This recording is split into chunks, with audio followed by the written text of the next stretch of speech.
This week, Reverend Wendy continues to explore Jean Houston's book, The Wizard of Oz. In this talk, Reverend Wendy is focused on the idea of courage, not just personified by the cowardly lion, but in each of the companions as they seek what they feel they're missing. Thank you. So, the topic this morning is courage. Courage. If you've not been with us for a few weeks, let me kind of fill you in. We've been studying together The Wizard of Oz. We've been using partly as our study material Jean Houston's book, The Wizard of Us. And our journey is really looking at all the different characters in the story of The Wizard of Oz and seeing the great life lessons that they teach us, realizing that this much-loved children's story is also a hero story for every single one of us, that there are symbolic messages and archetypical messages in this story of the Wizard of Oz. And so we want to look today at the idea of the courage to be. Say that with me. The courage to be. The courage to be. Courage is actually a major theme in the movie and a major theme in the book, The Wonderful Wizard of Oz. And it's easy to think that courage is just represented by which character? The lion, right? And certainly it is, and we'll be talking about that. But all of the characters in The Wizard of Oz really needed to demonstrate courage. They all had moments on that classic journey on the yellow brick road to the Emerald City where they had to find some courage within themselves to meet a situation or deal with the fear that was causing them to shut down or to be confused or not to know what to do. So courage is a very important and very real quality, actually, for each and every one of us in living just our lives. As I was looking back over some of the quotes that I was reading at first service early this morning, I was reminded of a quote from Dr. Maya Angelou, in which Maya Angelou said that courage is the most important of all the virtues. She felt that it was the most important of all of the virtues because without courage, you can't practice any of the virtues consistently. That you can practice virtues sporadically, but without courage, you really can't practice all of them with consistency. And if you think about it, I believe you'll find yourself agreeing with her statement.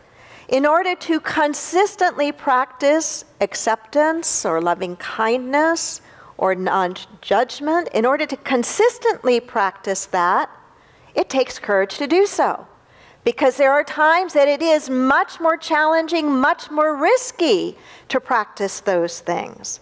And so here's why she says to us, of all the virtues, courage is the most important.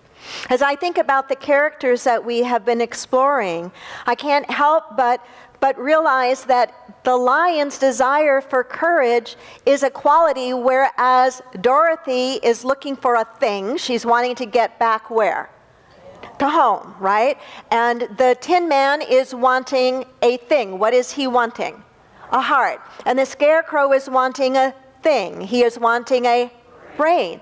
But the lion is wanting a quality.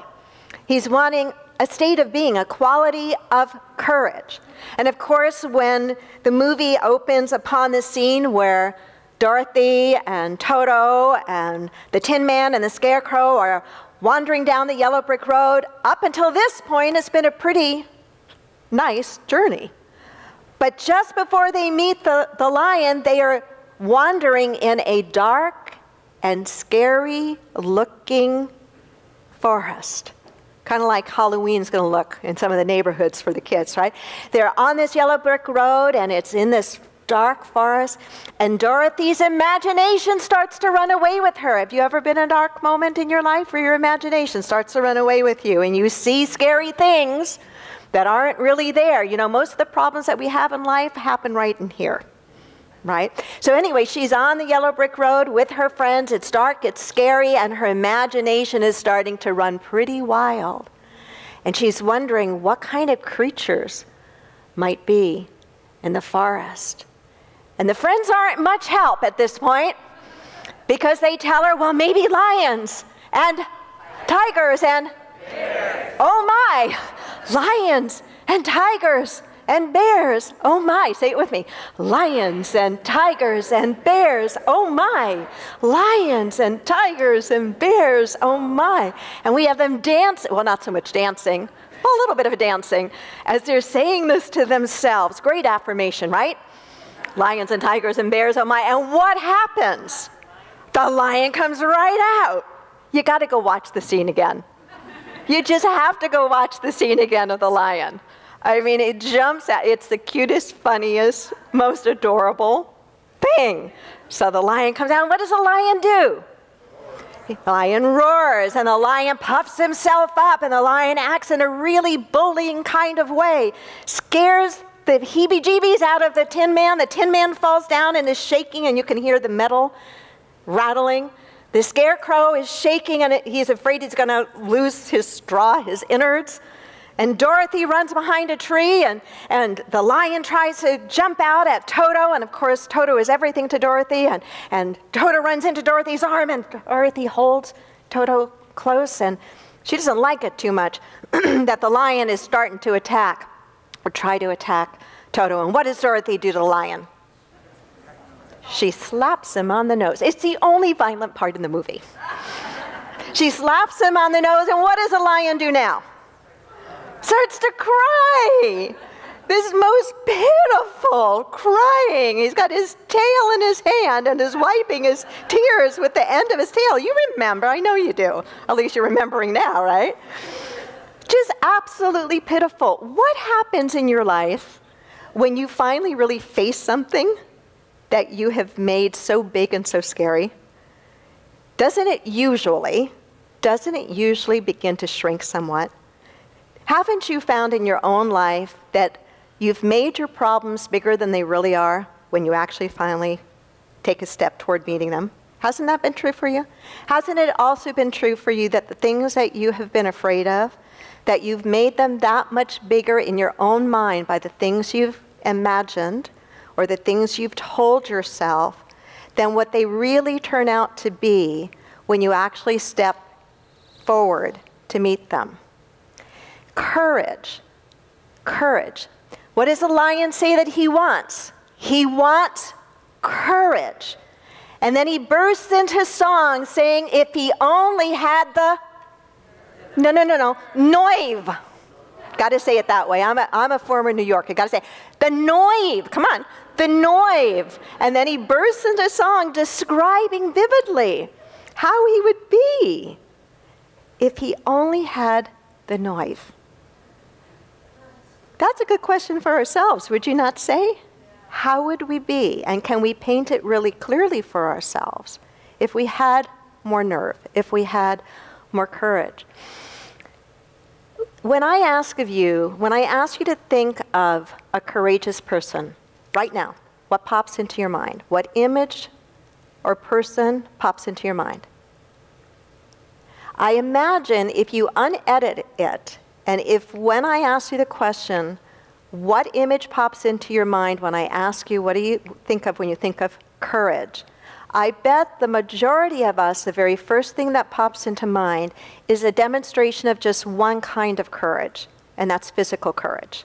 Raise your hand if that was the image that came to your mind, some kind of physical courage, somebody physically doing an act of courage, running into a burning building, saving a child, or so forth. Go ahead, raise your hand, don't look around. Okay, not as many of you actually have first, did you actually call somebody to mind or something to mind? Okay, so then what did come to your mind? Because this is important. Courage is not just the physical dimension of courage. It certainly shows up that way, but that is a very narrow version. What were some of the other things that came to mind? Huh? Change. Okay, somebody who's demonstrating change. Anything else? Say it again, Betty.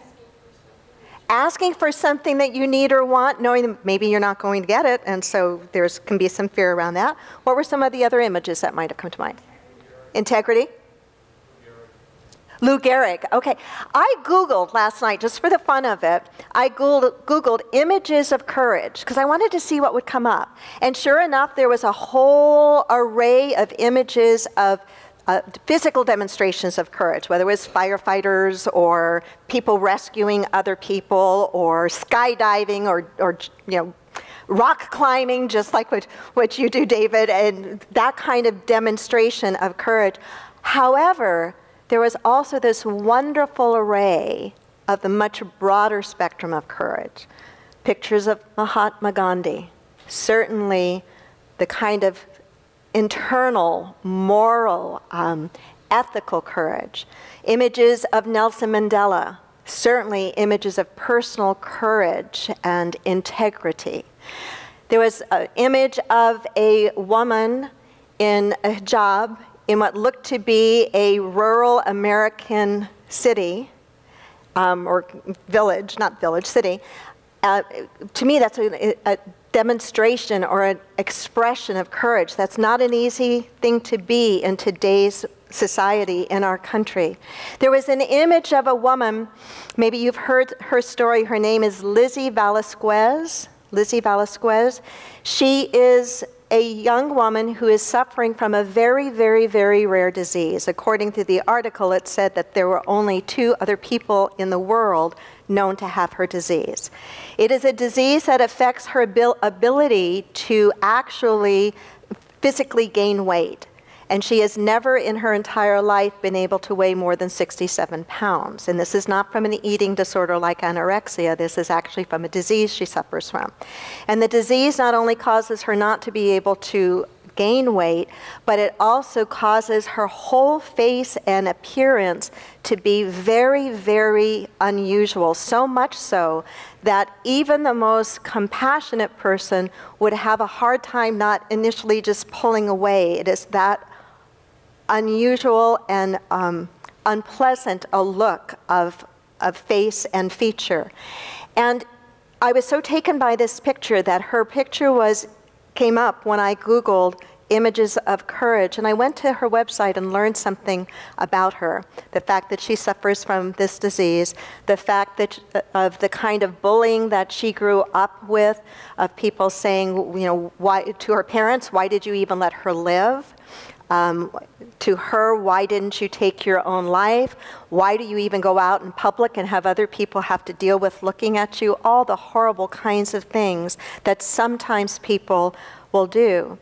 And the story about her is a story of courage. To me, to be able to even step into outer life, looking as she does, would have to be an act of pure courage. But she said that her whole motivation was to turn her adversity that she cannot change to something that can inspire others. And she said, my message is simple. My message is stay true to yourself. Stay true to yourself and live your life to help others. And to me, what a demonstration of courage this young woman is. So there are a few reminders that I want to share with you this morning to help you and to help myself continue to expand our capacity of courage, because I believe that each of us is more courageous than we actually realize. And the first reminder is this, that for most of us, courage, much like compassion actually, for most of us, courage is revealed to us in times of greatest adversity. When we really find ourselves in a tough place in our lives, whether it's emotionally, relationally, health-wise, when we find ourselves in a really tough place in our lives, that is the place in which we somehow tap into and discover unrealized potential and courage that was always there. But we never had to show up in that way before because the situation hadn't demanded it of us.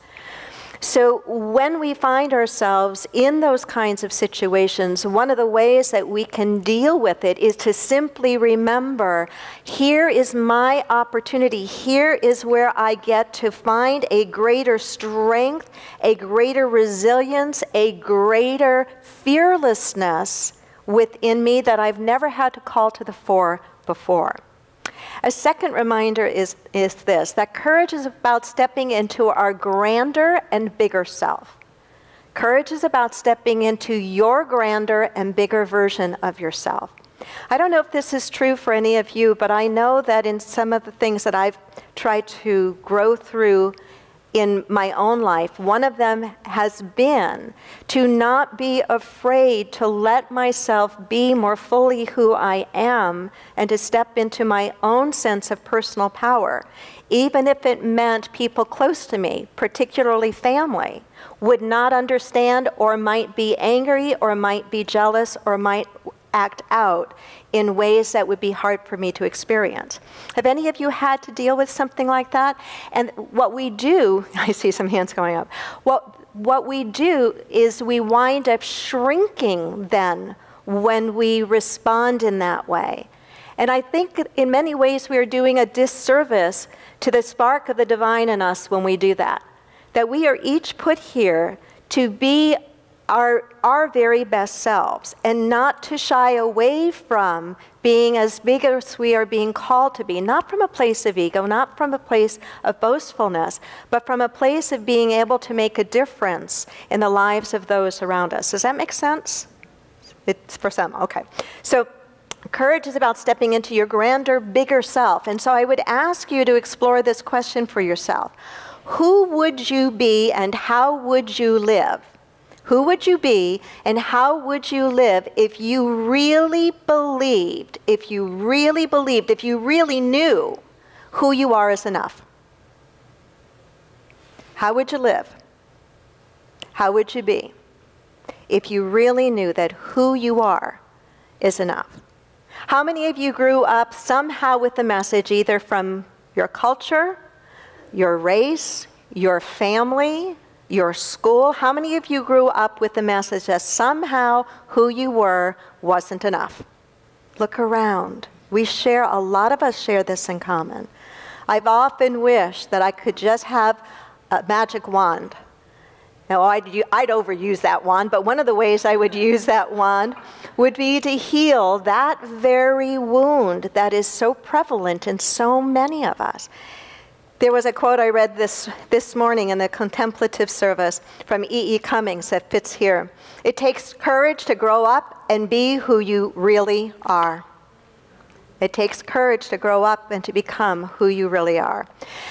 Third reminder, courage is not synonymous with being fearless. Take that in for a moment. That, I think, is really important. Courage is not synonymous with being fearless. Let's say that together.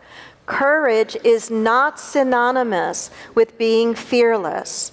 Courage is not synonymous with being fearless. One of the most helpful pieces of information I learned early in my personal growth and spiritual growth journey was from a book, I believe the author was Susan Jeffers, I may have that wrong, the book Feel the Fear and Do It Anyway. Did I get the author right? Feel the fear and do it anyway. That was a critically important, I didn't even need to read the whole book because everything I needed was right in that statement. What it said to me is that courage isn't about getting rid of the fear. Courage is about stepping forward even when you are afraid. Right? Even when you are afraid. Is there a decision that you have in your life right now? Something that you are feeling called to do maybe, or a change that your gut is telling you need to make, and yet you got some fear when you identify that. If you have that, don't let the fear be the reason you don't step forward. I really know that when something keeps gnawing at our heart and our soul, that we are meant to do whatever that is. And so if there's something that keeps gnawing at you, that keeps popping up in your meditation time, when you journal, when you get quiet, if you pops up in dreams, recurring dreams, don't dismiss that. Even if it scares you to death, don't dismiss it. At least honor it enough to look at it squarely in the eye and to ask of it and to ask of your highest self, is there at least one step forward toward it that I can take? At least one step forward toward it that I can take. Remember when Dorothy finally stepped forward toward the lion and gently smacked him? Which to me is allegorically saying, get right into it. It dissipated. The thing that the lion represented was no longer there. She didn't have to be afraid of it. I remember my own journey of how many times I felt sick to my stomach kind of fear at the thought of getting up in front of a group of people and talking. Now that is a challenge if you're going to be a minister. Right? That's feel the fear and do it anyway. Say that with me. Feel the fear and do it anyway. Feel the fear and do it anyway. So committed to memory for you, if you're taking notes in your app, is courage is not synonymous with being fearless. Courage is not synonymous with being fearless. Jean gives an excellent exercise in the book on what to do physically when you feel afraid of a decision you need to make or a conversation you need to have. And much of what she describes in the process in the book reminds me of some of the techniques I had learned when I was studying the martial art of Aikido. And it's about really grounding yourself. And so let's say, for example, that there's something in your life that you know that you need to meet, a decision you need to make that you feel afraid of, or a person you need to talk to, a conversation you need to have, an action that you need to take. She says, before you go do it, ground yourself. It's a little bit like some of my friends have told me that there's a thing happening now. And the thing is the power position. And First Service didn't know what I was talking about. Maybe it's just a circle of people that I walk with. But it's the idea that before you go out and you have to do something that makes you feel afraid, you stand in a position of power. And if I could get you all, come on, you're second service. Get up. Think of something, I can't believe I'm doing this with you, but as a talk, get up if you can. Think of something that makes you feel afraid. Put your feet down, not in an angry way, but really anchor yourself. Feel your own body, your own strength. Feel anchored into grounded into the earth. And then put your attention in the area of your abdomen, okay? Not forcing it, but just feeling a sense of your own energy emanating out. Not with resistance, kind of a softness, but absolutely a groundedness. Imagining your energy emanating out, okay? And go ahead and sit down. There is a physical component within our bodies about courage as well. And I really encourage you that if the next time you've got something that you need to say or do that causes you to be at the edge of your comfort zone and you feel afraid, I don't recommend doing this in the board meeting or with the person that you're going to have the conversation. It could look very threatening, but I do recommend do it in the privacy of your office, or go into the ladies' room or the men's room, and just feel the physicality of your body in that way. Anchor yourself. Take a few deep breaths. Call upon your guardian angels. Call upon the power of Spirit or God, whatever term you relate to there. And imagine yourself just expanding your energy. This is not about trying to use power over someone else, ever. It's not about that. But it's about you being able to exercise and tap into a greater capacity of courage within you that does exist. It does exist. Last two reminders will be much quicker and do not require any up and down. Former Catholics should not have any problem with what we just did, right? I was a former Lutheran, so okay. I say that respectfully, all right? Reminder number 4. To be who you are and to do what you came to do requires courage. For you to show up, be seen, be who you are, the way that you express yourself, the natural inclinations and abilities that you have, to not try to be someone else. If you're an introvert, be the best introvert you can be. If you're an extrovert, the best. Why are you laughing? Everybody thinks I'm crazy when I say I'm an introvert. If you really know me, you do know that I am an introvert. It took me a long time to be able to do this kind of thing with you. But whatever you are, don't downplay it. Embrace it and be willing to be the best of that you can be. That's the greatest gift you can give the people that love you. That's the greatest gift you can give our world. Because when you feel okay inside yourself, when you are really being your authentic self, a lot of things happen. You give other people permission to be their authentic selves. You will find that your connections with other people will be much more genuine and sincere because you're really connecting the real of you, hopefully with the real of them, but at least you know the real of you is connecting with them. And you will continue to grow. And that's the last point that I want to share with you. The last reminder is this, to keep growing spiritually. I believe that if you keep growing spiritually, that you will naturally become more courageous as well. If you keep growing spiritually, you will naturally become more courageous. And the courage that you need to meet whatever is right before you, whether it's something physical, relational, mental, emotional, or situational, you'll have what you need in that moment that you need it. Namaste. Thanks for listening. The Unity Center, transforming lives and healing our world. Check us out Sundays at 9 and 11. Subscribe to our podcasts and download our free app for instant access to a wealth of spiritual teachings, services, and events.